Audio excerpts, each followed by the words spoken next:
It's been great, hasn't it? In fact, I'm leaving. I'm also not going to talk about sustainability or luxury. Hopefully, you had enough of that for now. I'm going to talk about a few things related to what Peter's talked about just now, and things that maybe you already thought about and you should have thought about if you're as designers. Maybe I'll start with a few things that might be, I hope that would be obvious to you.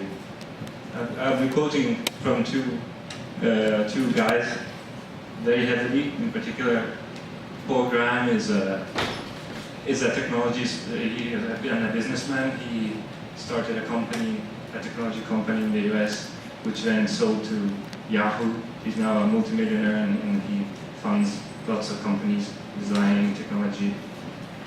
And he theorizes about design and creativity and how to foster it. One of his quotes is this one: "Wealth derives increasingly from ideas, and cities will prosper only if they attract those who have them."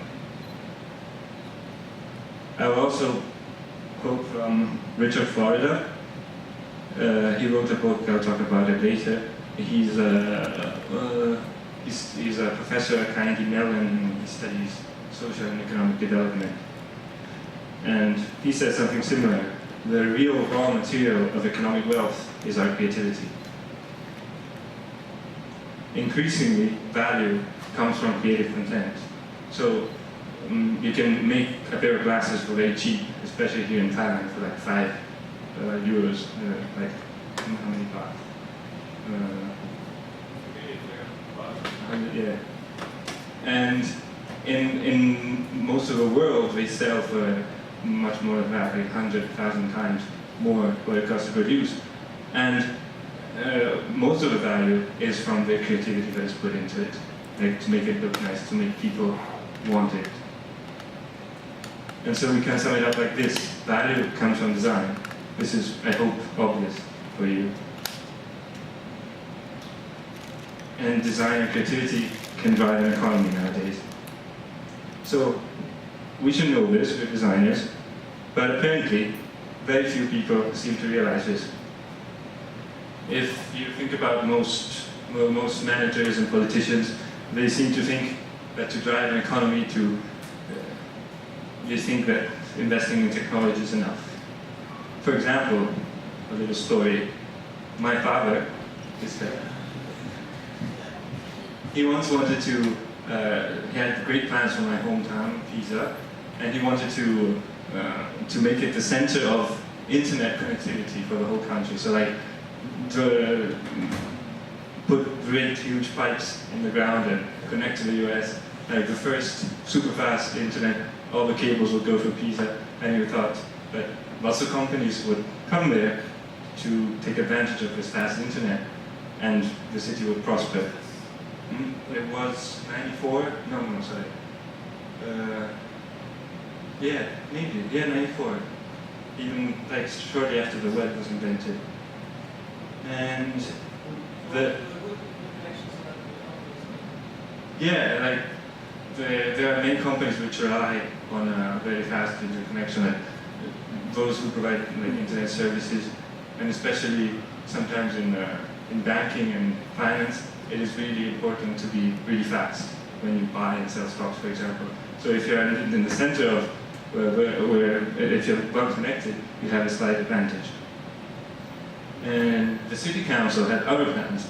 They wanted to build these technology parks in the suburbs, like fancy office space, away from everything that's nice in the city. So then they thought that office space would attract technology companies and stuff like that. And you know what happened? That creative people and smart people and technology people are coming to the city. People like this guy, people like you and I. He for example, he makes 3D animations for Disney and for the national TV. And they're coming. Do you think they're coming for fast internet connections? No, they use cheap DSL that you can find anywhere. They're not coming for the offices either, because they work in a place like this. It's an old apartment building or some of them work from like in the city center like this, from their own bedrooms. So why are they coming? They're coming because they like to live there. They like the city, they like the atmosphere. Pisa is a really nice city. You can walk anywhere. It's tiny. 5 minutes to get into most places. The airport is 2 kilometers away and gets you cheaply to most big cities in Europe.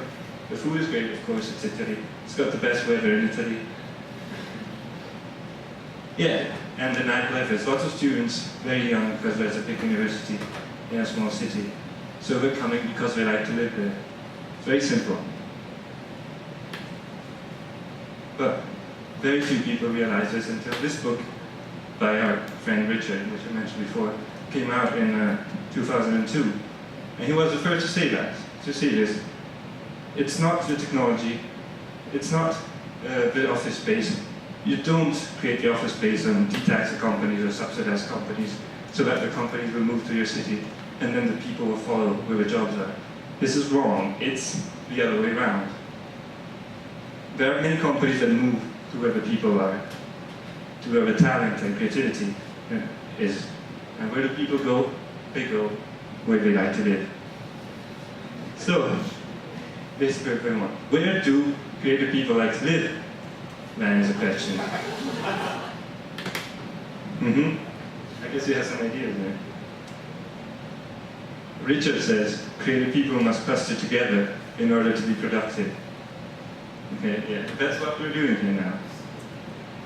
And Paul says, smart people will go wherever other smart people are, and in particular to great universities. You not only need a university, but one of the top handful in the world. It has to be one of the best. It has to be good enough to act as a magnet, so that all the best people from the whole world will want to go there. I don't know. It could be. That's the whole point. It's up to you to decide, is this where I want to be? Is this the best place in the world? Is this where I can meet the best people in the world? And where I can be most productive? So this great university has to stand up to existing magnets, like MIT and Stanford and whatever is a great university for it. He's talking about technology. There might be other examples for design.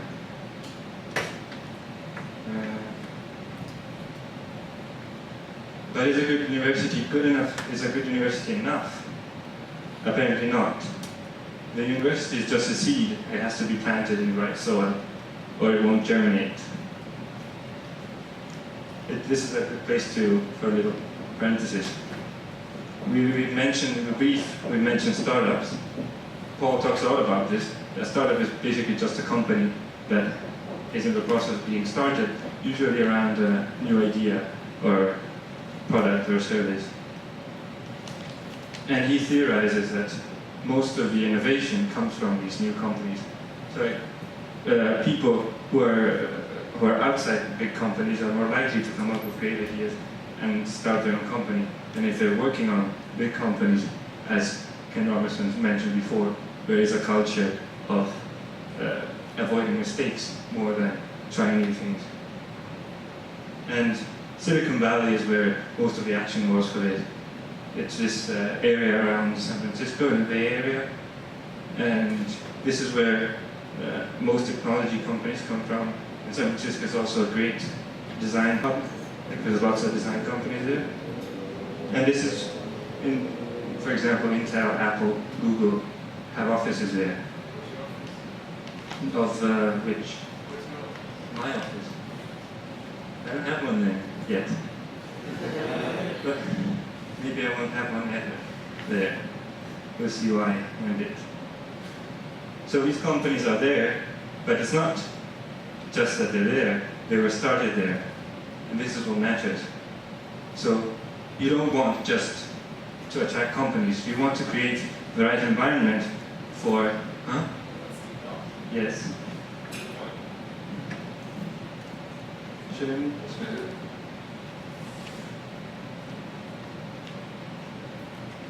Yeah. So you want to create the right environment for companies to start, not just for companies to come and their offices there. So what are the right conditions to make companies start? Paul says you need two things: smart people and rich people. Smart people come up with the ideas, rich people give money to them so that they can start a company. As he said before, to get smart people, you need a great university. Students go to great universities, and that's where they meet other great students. But that's not enough, as we said, because if students come there but they don't like to live there, they will leave. So what you need is a nice place to live, and that will also help get rich people to live there. So what is a nice place to live? This is the answer that Paul gives. What creative people like is the kind of town where people walk around smiling. And he says that excludes LA because nobody walks there, and it excludes New York because people walk there but then never smile. And Richard says something similar. Creative people want to be stimulated the minute they walk out their door. And going in more detail, Paul has this list. You need personality, diversity, and density. Personality means that every building is a bit different. There's always something new to discover. It's not like all built in a grid and decided by someone in the government how it should be, how it should look. Diversity means there's lots of different people, with different origins, different ideas. And density means you don't have to travel 20 kilometers to find this diversity. Richard's list is quite similar, a bit longer. Authenticity, identity, this is very similar to the personality in the list before. Diversity, as before. Excitement and energy are the kind of things that you find in a city where a lot of creative people are already. So if you get creative people there, you get this exciting energy and even nightlife that you need. And third places he mentioned are those places that are not office and are not home. Since we change work so often, we don't have stable families. People more and more need these third places, which are libraries and coffee shops, where they have other social interactions and an easy way to meet new people. And there's one more thing that both of these guys say are needed to attract creative people, which is tolerance. Most good ideas seem a little crazy. If they were obviously good ideas, someone would have done them already. And so what we need is a place that tolerates oddness in the search for the new. So they say that a good way to find which cities are the most tolerant is to count the number of gay people that live there. I wonder which city would be the most tolerant if you counted the number of ladyboys that live there. So we've seen what it takes to attract creative people, something like this, and to foster the creativity, the entrepreneurship, and starting new companies. And apparently, cities either have a startup scene or they don't. Richard says same thing. Economic activity is concentrating into fewer and fewer places around the world. This makes sense if the more creative people you have, the more attractive the place is for creative people. Then of course, they tend to concentrate to fewer and fewer places. So this follows from that. If you create the best conditions for a creative hub, you've won. It feeds economy and it becomes a magnet for talent in the world. And since creative people attract other creative people, this process feeds itself. And it follows from this that if you don't do that, you lose the economic race. Have we lost already? I mean, there's this obvious. San Francisco was this very attractive area for a lot of time, for technology and design. Well, fortunately, or unfortunately, depending on the point of view, the Americans are digging their own grave. See, if you want to be the mecca for creative people, you have to let creative people in the country. If you don't, as you can see, this is a number of talented people that are let in the county. After 2001, it's been decreasing at astonishing rates. And it's not because they decided not to let anyone in, because they're scared or something. It's because less people apply. So, for the first time in modern memory, top scientists and intellectuals from elsewhere are choosing not to come here, the US. Why is that? Well, I'm not going to answer that,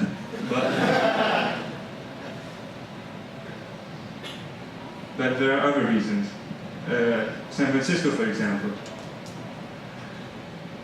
Silicon Valley, the area around there, has a great weakness now.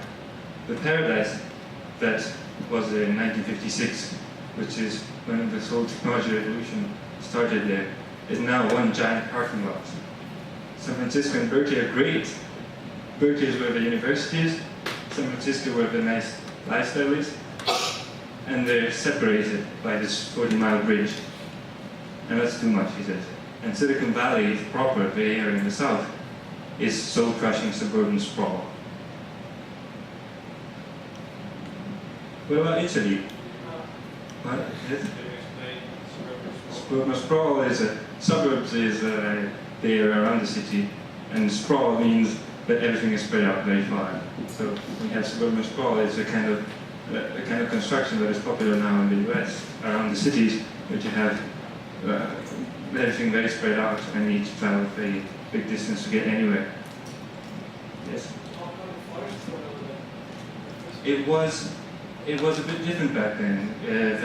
The center of it was Palo Alto, which back then was a really nice city. And now apparently it's been rebuilt completely. There's no nice center anymore with nice lifestyle. And it flourished, I think, also because there was no better option.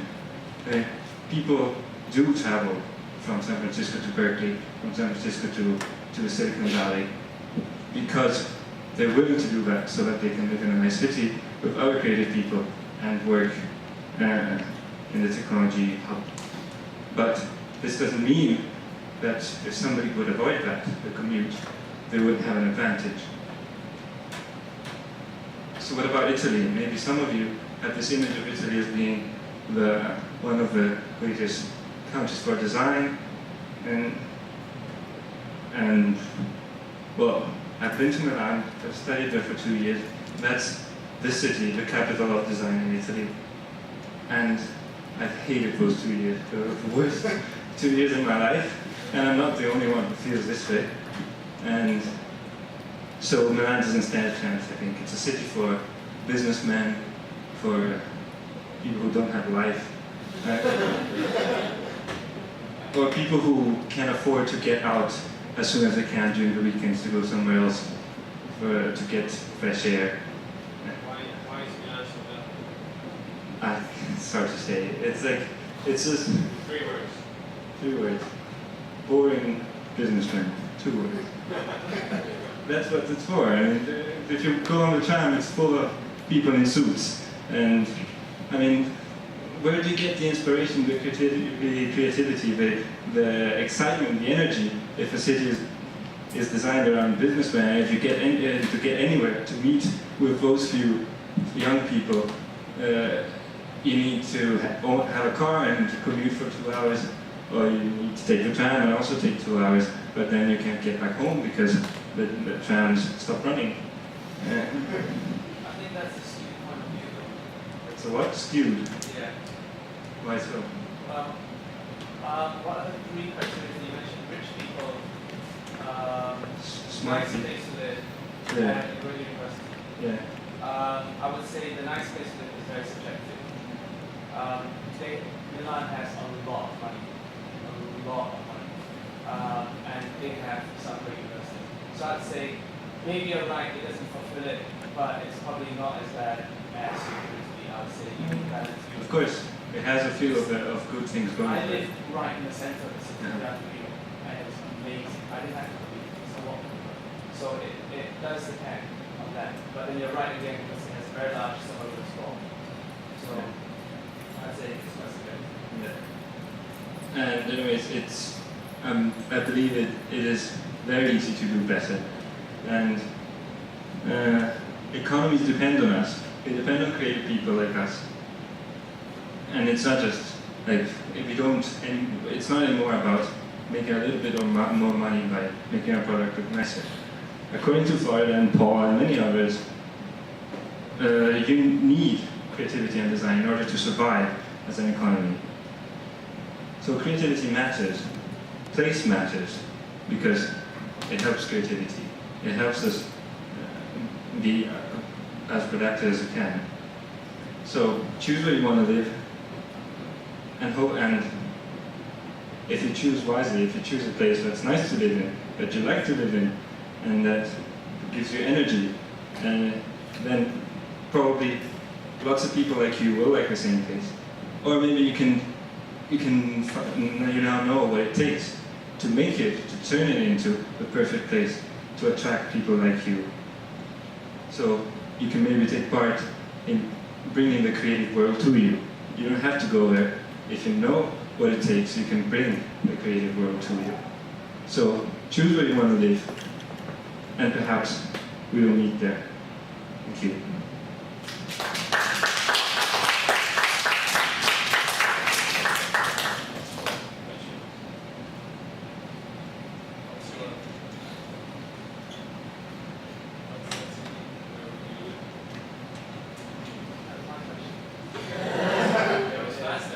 I haven't found one yet. That's why I'm traveling around all the time. My next try will be Amsterdam, hopefully. I heard good things about it. But yeah, up to now, I would say Helsinki doesn't cut it, Milan doesn't. Bangkok, I'm not sure. You probably know better than I do. That's my question for you, if you think Bangkok is the right place. Cologne, I don't think so. It doesn't have a great university that can attract people from all over the world.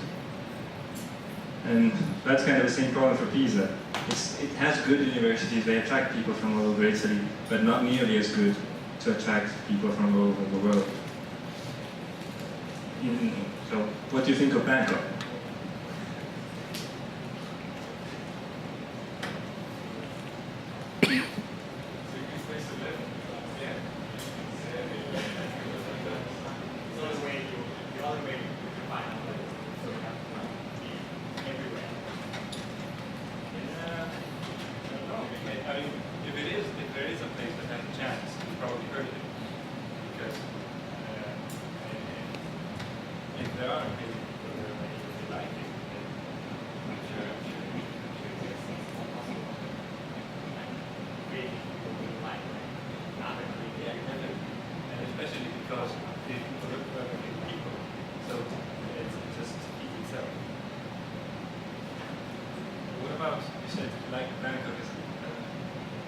Place to live, but what about this traffic jam and this sky train that doesn't go everywhere? How do you deal with that?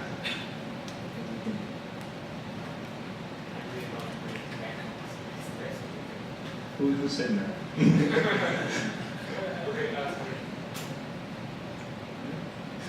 you still think it's a good place to live despite the traffic jam? All the way to go to school. Choose this school, so this guy's What about the university?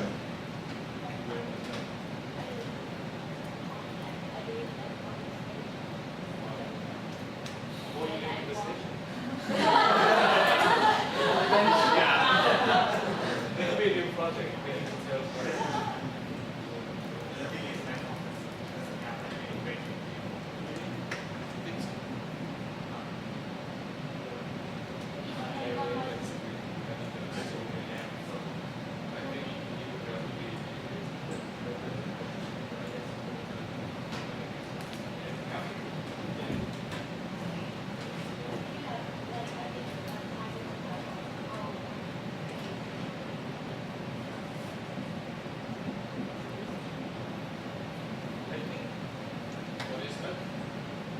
The title has other creative ways. Yes, yes.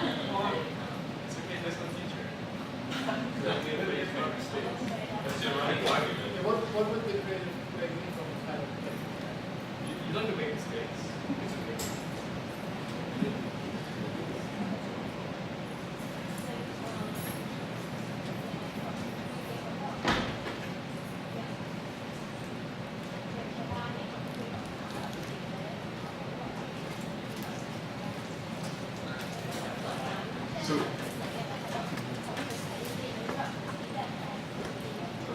She's talking about creativity as a more basic level, that there are people who may not be educated in design or in the creative fields, but they can make ingenious objects to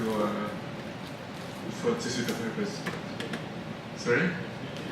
Yeah, actually I have a good example because I had to write this design journal when I was in first year in Glasgow, and what I picked was this. In Thailand we have this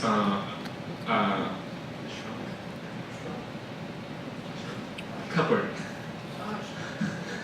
a cupboard for food, and because it's not a fridge, like sometimes you get flies going in, so there's a door, and to protect the flies. But then again, the ants can go into the cupboard. So what they do is they put this small bowl with water on each leg of the cupboard, so that the ants can't go through. But then there's a problem that mosquitoes will come lay eggs there. So I saw this couple like really in a really traditional house. We went to visit them, our country, and they put guppies, inside the bowl because like small fish, like really small fish that I have at home. Because they like to eat the larvae of the mosquitoes, and I think that's really nice. I think that's creativity, yeah. So it's creatively and finding a different way to.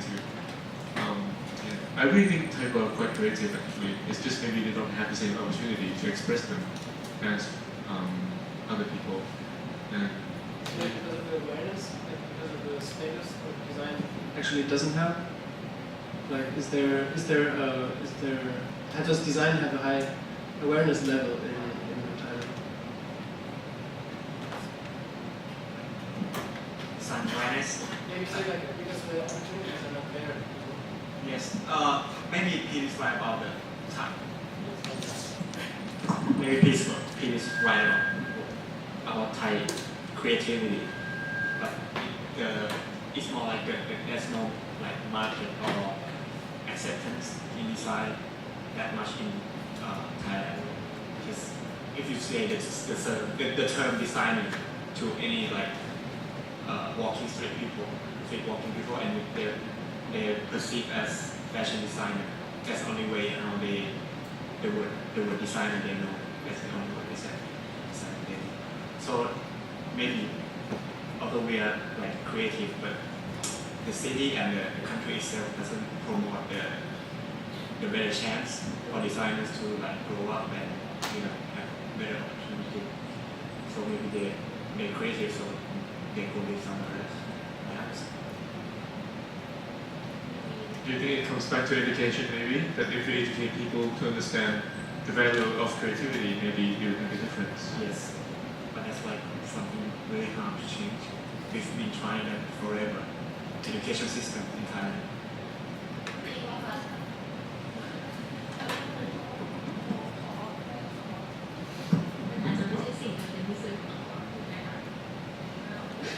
That's why it makes Bangkok not the best place for designers. Maybe. Just my opinion. How about you guys? What is your opinion about Bangkok so far? About its creativity or have you seen enough to speculate? How about the students you work with and stuff? Yeah, of course, that's a creative environment, definitely. But I don't, I cannot talk about Bangkok as a general thing. But I think it was quite obvious maybe that the awareness of design is not that high amongst the general people.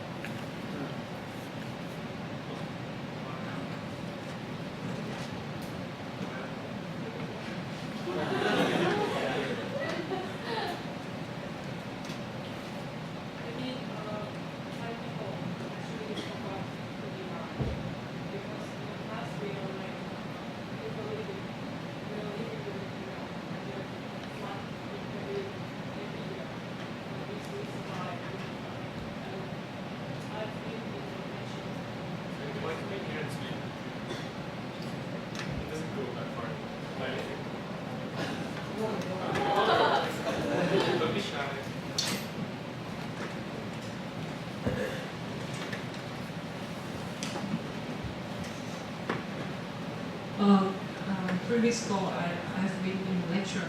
The lecturer was talking about the ecosystem in Thailand, and he said that Thai people actually forgot who we are.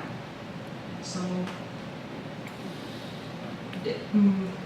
in the past, like maybe almost 100 years ago, they start to bring the Western structure and everything to.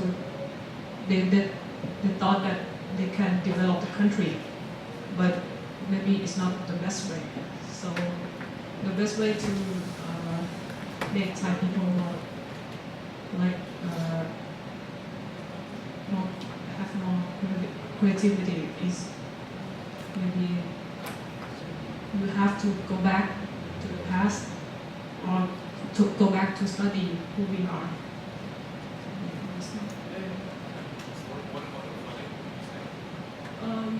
Bangkok is the place that flood every year in the past, and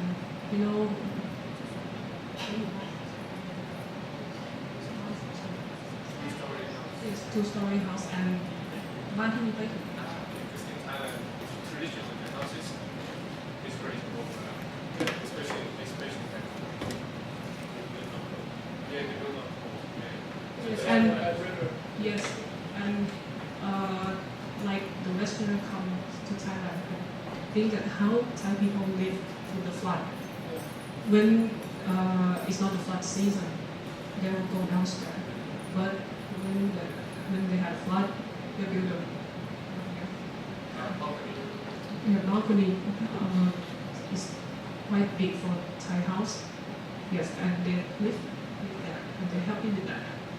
But now, after they bring the structure, Western structure, there's a lot of I don't know. Yeah.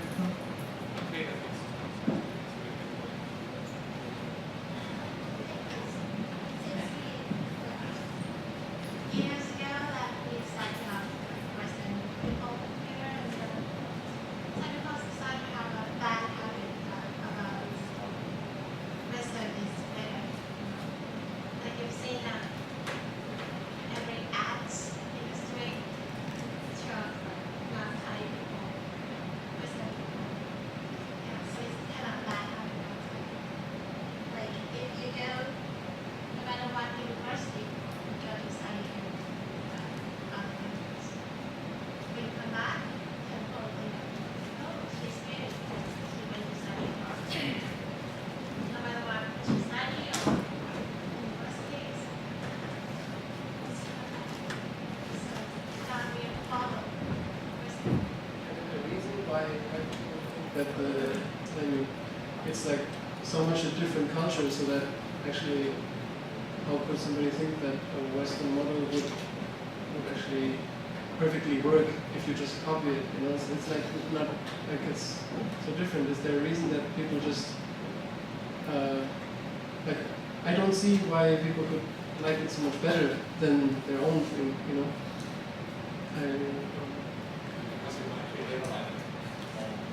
Sorry?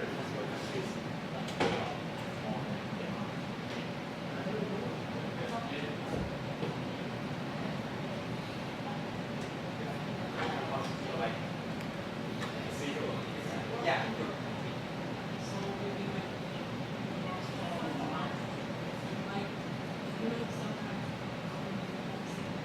Try to make some more industry in Thailand, and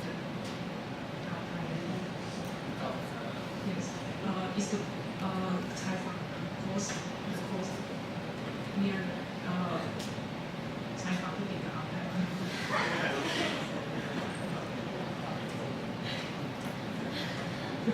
For the coast near Thai Gulf, yes, it's the in the ecosystem.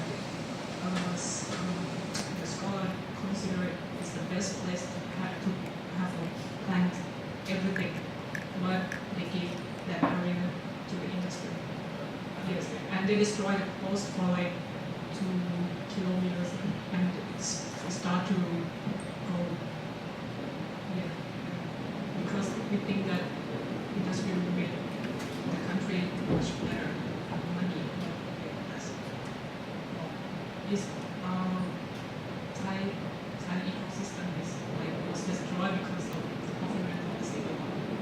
even leisure don't want government to do, but they still want to do because they're given. Actually, I have to add to that as well. Yeah, I think that's a really good point about this importing kind of foreign policies or ideas such as capitalism or industrialism. Like what Ken Robinson said about since industrialism, we put so much more values on mathematics and engineering than the arts and creativity, and I really agree with that. And with such topics at the top, sometimes people are too busy to see the effect of the consequence of their actions. And I think this idea was really interesting. You might not know it, but the coast of Thailand, of the Gulf of Thailand, it's where there are lots of these sorry? Mangrove, yes. You know mangrove. Yeah.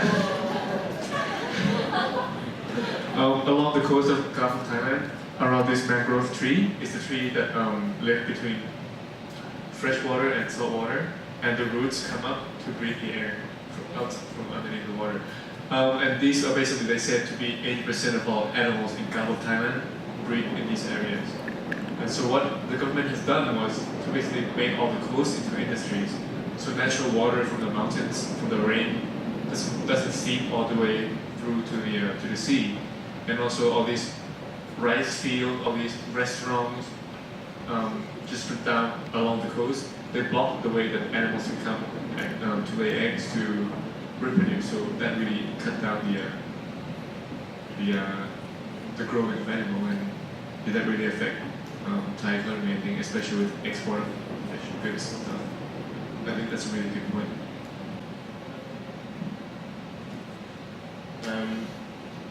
Maybe something worth commenting about creativity and place.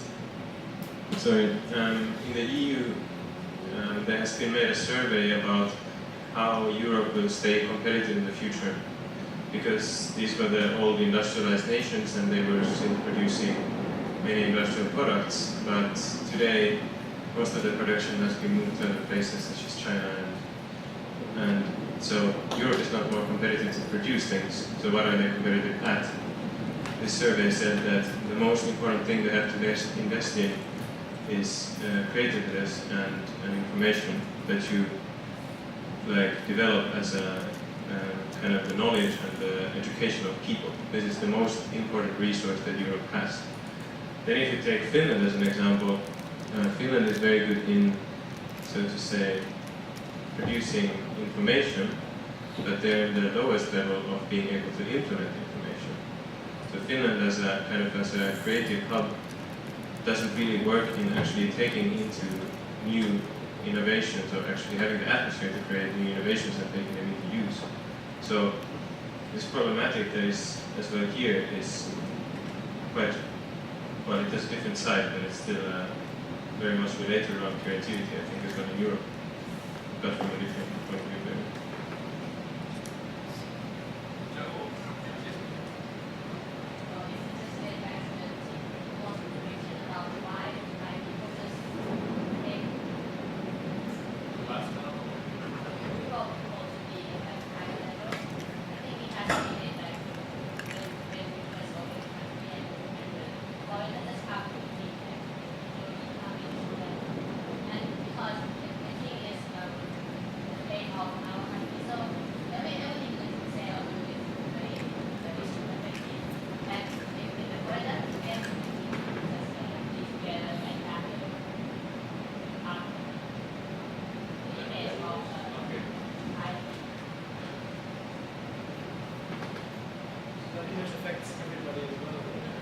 The fifth king, I think, that was the fifth king, right? Who built the country? The fourth one, the fourth one with the, and he introduced a lot of infrastructure of city planning as well. I think he, in the 15th, implemented it by, if you go to the city center, there's a Rajadamnern road. It's like kind of almost a copy of Champs-Élysées in Paris. So a lot of the old city actually is infrastructure from European cities. And so I think maybe that's why in the beginning people really valued European and Western culture at a higher value than our own. So I just want to say, probably this isn't just unique in Thailand because it's the same in Singapore as well. So it might be an Asian capacity, it might be because Singapore is a former colony, a lot of former colonies in the region, or it could be from any region. But yeah, it's a very interesting point to pick up that we tend to have the sense that anything in Europe or the West is a lot better. Because, for example, Singapore foreigners here, they at least 2 or 3 times more than local, and it doesn't necessarily get better. It's just that's the view of it. So, well, don't worry, Thailand is unique. It's just unique. I'd like to circle back to what you were saying about engineers and industry, and I think that I don't know how this will happen, but I think it's really important for data to be applied to engineers and all the things so that they can understand. And just like for me, I'm learning product design engineering, so I'm not doing something similar to what you're doing with engineering. I think for me this is benefit just to open my mind more and think more outside the box and be aware of what my ideas, what consequences my ideas would have if they went into action. I think it's really important that somehow people from different faculties, different disciplines can work together and learn more about each other and understand more about each other and benefit everyone. I mean, we're getting taught at the same school, but we don't get taught together. We do product design, I do product design engineering, but it'd be nice to talk with other group of people so that I can understand things more, understand how to supply, just understand how important it is to think about your consequences and how emotions that really affect people around you with your ideas. I think it's so important that we have this kind of communication between each other. I think that's why these problems are happening. These problems about engineers or any industry affecting the environment because they are so ignorant of what the negative results are going to be. I think it's just so important that we can have some communication between different disciplines so that's how we wrap up things, that's how we make this the world and this world a better place. It's like communicating because that's what it is, we're all kind of sitting in own groups, there's no communication, and that's probably what's wrong. No, I actually agree that I think it's a really nice comment. Glasgow School of Art is quite a unique course, especially product design. They really, in first year already starting, they emphasize on the sustainability issues, and I think they really try to ingrain that into your practice as well. What are you thinking? Sometimes a bit too idealistic even. But also we have this course called H&C, Historical and Critical Studies, which for Glasgow is a very strong point. They always, they try to blend sociology and this kind of like critical thinking into your design as well. So you don't just work in the studio, but also you dedicate a good 20% of your course working on understanding the history of art and design and creativity, and how also to look into like a lot more deeper issues in society and not just about design. So yeah, I think it's really important for us to actually know that what we do in the future will actually affect other people, mostly as designers, but also as just another part of society. Anyone else has any other comments? Stefano, do you have any ideas in mind about which city it would be? I mean, you said that you don't know where you would live, but is there any potential creative hubs you can see in the future in your imagination that is on the way to develop into something that you were describing? That is not that yet. No, I know. I was thinking that maybe a good university that attracts people from the rest of the world. It's also free, perhaps. And so, yeah, but I don't think it's a place where many people would choose to live and stay. It's too cold. Yeah, and I think I'm not so optimistic about the US either, and given the present situation. So actually, what I think has a really good potential is Asia. That's why I'm here, because that's where everything is moving. That's where the manufacturing is moving, and as happened in Italy in the 50s and the 60s, we were making cheap rip-offs of the Scandinavian design furniture products, and then we grew wise and we started making our own designs, and then we became a home of design in the world. This same could happen for Asia, and I mean, if at the moment Asian countries are producing cheap furniture, cheap products, imitating maybe sometimes the Western designs, I can see a future where they start designing their own. And especially if you consider how many Chinese people there are, how many Indian people there are, there's a huge pool of talent just in sheer numbers. So if creativity, if it creeps into education in Asia, Europe and the US don't stand a chance, I think.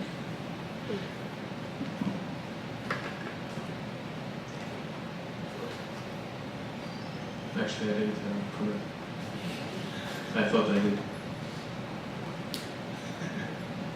Okay, actually, I have another point to talk about after what Stefano said, because actually, when we first started the workshop, we didn't know what themes to choose, and we had a little different, more actually presentations to make and stuff. And one of the idea was to talk about the effect of World War II on the design of Japanese, Italian, and German design.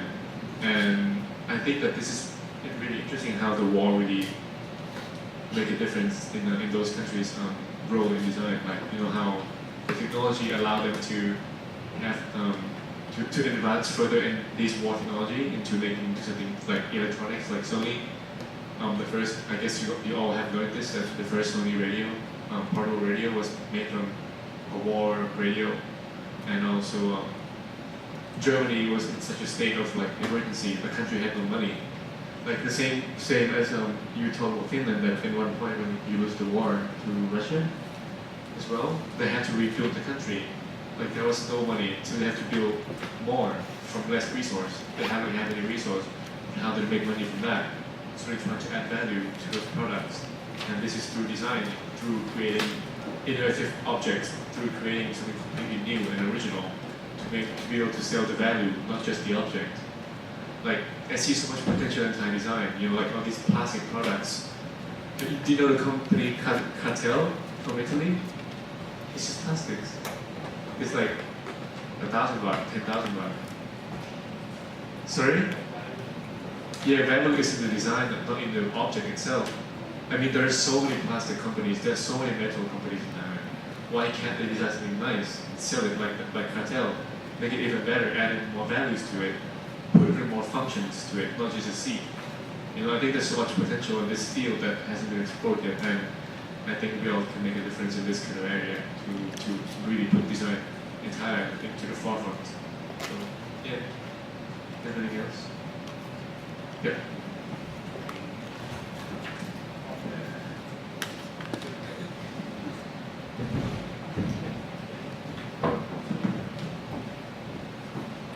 Well, we talk about how Europe affect from World War II, and maybe Thailand may affect to nowadays creativity. Maybe just because in World War we don't cause much because Thailand is neutral in World War, or maybe not, but I'm not sure remember. But it's not quite affect to nowadays. I think what we talk about that key have make foreigner look better than what Thailand is, and that make Thai people think that we should copy, and creativity look like dead for Thai people for a while, and now we look like start to have conscious about we should know, should do, should develop what we are not copy. And look like now Thai have a lot of look like raw material and can do a lot of things, but still if you are not design student and you just create something that very creativity and you can design it to beauty, just simple way to solve problem and you make it out without more design to make it unique. You get every people copy it and you can be anyone, can do anything, because Thailand don't value creativity much. It's too much to copy in Thailand. If we could take design in and maybe we could make uniqueness and Thailand can be more Thai. I just have a question. I mean, if you say creativity is not very valued in Thailand, how do you think it's valued in your education here in Chulo?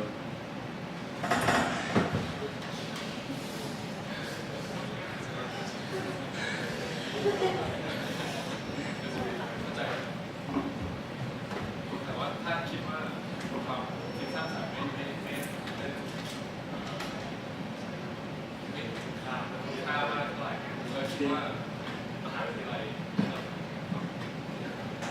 It's like Thai people think that if we have bachelor or something degree, just easy to find a job. That very common thought of Thai people.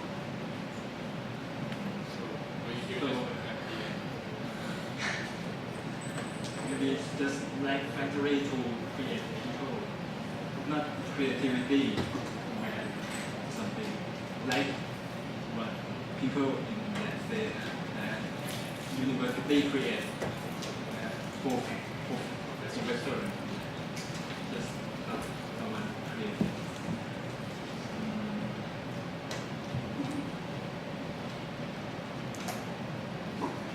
Thank you very much. I think that's really nice.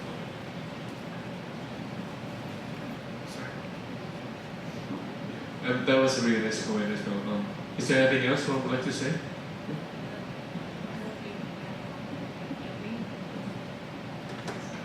I think Thai people should know to protect our product. Just like we lost the Jasmine rice name from the US. Jasmine rice. Because when we first start to develop the area and we can have the jasmine rice. We didn't have the copyright for the jasmine rice, and when the US can do the same with us, they have the copyright, and we lost. Yeah, it's actually a really big controversy in the USA that because Thailand has been growing jasmine rice for a long time, but it's solely made in Thailand. And then the US came along with some seeds, they took it away back home, and then they copyrighted the rice so that the name belongs to the US rice. So I think that's what we need. Yeah, I mean, what you say, you should be able to copyright our products. And I think we lost Pawihan to Cambodia too. It belongs to us, and we lost in the local because we didn't have the area, we didn't keep the line on the map that we have this thing, and we left it for like 100 years. And then Cambodia just came up and said, "It's mine." Sometimes, no, it's mine. So we started work and we lost it because it's silly. Any comments on This anyone else?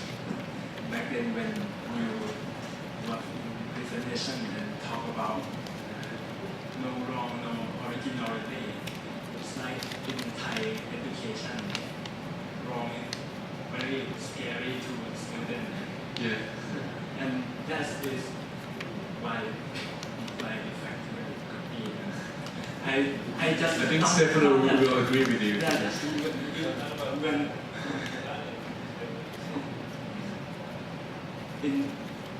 when I hear that you said, I thought that if I could go to just every high school and scream out no creativity, no originality in you if you don't try to wrong sometime, because it's look like everyone too scared about it, really in Thailand. That's a good point. There was also an example of where we studied in the student project.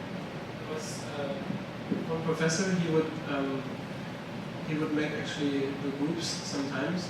He would analyze the people and form groups so that it doesn't work out. So that people make mistakes and really get stressed and so that they learn more about their feedback. So it's like the same like with these shapers and codings and stuff. It's the same kind of issue. But people who actually clash. You would put the kind of traits that would clash, they put them together. And of course this doesn't tell them, but in the end, of course, in 1 week, everything just fall apart. And it's just that they learn that they will make mistakes if they don't change the way they act to each other. So I think that was also very nice. one of them to make mistakes. Yeah, because that's how you learn. I mean, if you don't make mistakes, how do you learn that you make something wrong? So yeah. Made mistakes, lots of it. It's right. And let's get drunk.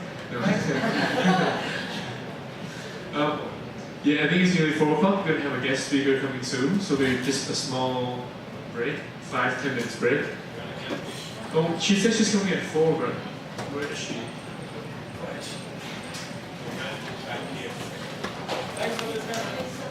Okay, she's got stuck on the expressway. She will be here at 16:30, so we got a long break, I guess. Yeah, big surprise.